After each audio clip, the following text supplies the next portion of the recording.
எல்லாருமே பயங்கரமா எதிர்க்கிறாங்களே, என்ன காரணம்? அதுதான் காரணம். சங்கிகளை எதிர்த்து பண்ணார் பார்த்தீங்களா, அப்போ பிரச்சனை ஆயிடுச்சு. அப்போ ஆர்எஸ்எஸ்ஐ சார்ந்த பிஜேபியை சார்ந்த சசிகலா என்ற ஒரு பெண்மகள் வந்து இவர் மேலே வழக்கு தொடுக்குறாங்க. இவரை வந்து யார் என்னையே விசாரிக்கணுன்றாங்க. அப்படின்னு அவ்வளவு நெருக்கடிகளை கொடுக்கும் பொழுது அவர் அந்த நெருக்கடிக்கெல்லாம் பயம் இல்லாமல் அந்த மக்கள் திரட்சியில் அவர் வந்து ஓரளவுக்கு வாழ்ந்து வருகிறார். திடீர்னு பார்த்தா, அதாவது சங்கிகள் என்றைக்குமே நேருக்கு நேரம் எதிர்க்க மாட்டாங்க, மறைமுகமான சதி வேலைகளை தான் செய்வாங்க.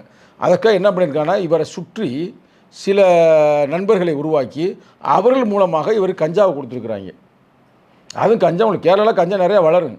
ஆனால் இந்த தம்பிக்கு என்ன சொல்லியிருக்காங்க, இது வந்து ஸ்பெஷல் கஞ்சா, பேங்காக்லேருந்து வந்திருக்கு, தாய்லாண்ட்லேருந்து வந்திருக்கு, சுருள் கஞ்சா, இதை சாப்பிட்டு பாரு அப்படின்ற மாதிரி கொடுக்கவுமே இவர் கஞ்சாவை ஏற்ற இங்கிட்டு ஃபோன் பண்ணி போலீஸை வர வைக்க நேரம் வந்து போலீஸ் தூக்கிடுச்சு.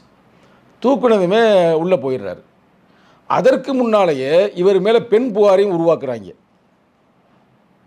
உள்ளே போனதுமே மக்கள் பூரா அவருக்கு என்ன அப்படி பண்ணார், மக்கள் சப்போர்ட் பயங்கரமாக வந்து அந்த எங்கே இருந்தார் சிறைச்சாலை அதையே வந்து அட்டாக் பண்ணுற அளவுக்கு அவ்வளோ மக்கள் திரைச்சி அங்கேயே வர்றாங்க சிறைச்சாலையை நோக்கி. அதெல்லாம் நிறைய பேர் வெளியில் செய்தியே வரல.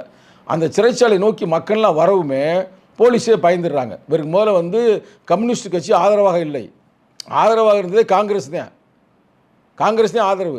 இப்போ இந்த மக்கள் திரட்சியை பார்த்ததுமே கம்யூனிஸ்டும் இருக்கு ஆதரவு, ஆளுங்கட்சி கம்யூனிஸ்ட் ஆதரவாக சொல்லி சரி என்ன பிரச்சனை அப்படின்னு பார்க்கும்போது உண்மையானது என்னவென்றால் இவர் வந்து கஞ்சா அந்த நேரத்தில் கொடுக்கப்பட்டிருக்கிறது. இவர் ஒன்றும் கஞ்சா விற்கிறவரோ இல்லை தொடர்ந்து கஞ்சா அடிக்கிறாரோ இல்லை.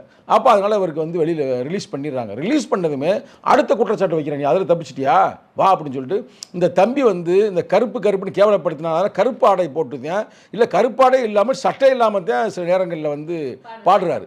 அதில் நீ பார்த்தீங்கன்னா தெரியும், அதில் வந்து ஒரு அதாவது புலி நகம் பதித்த ஒரு செயின் மாட்டியிருப்பார்.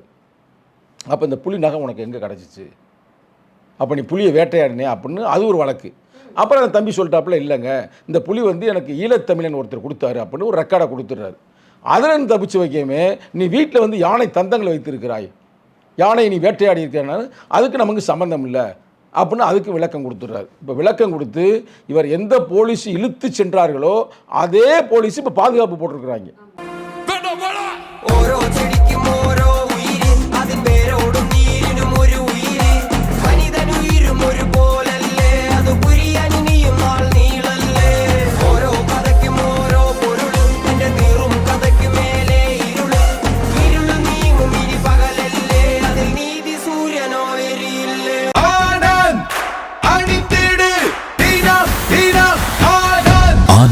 ஒரு சுகமான உள்ளாடை.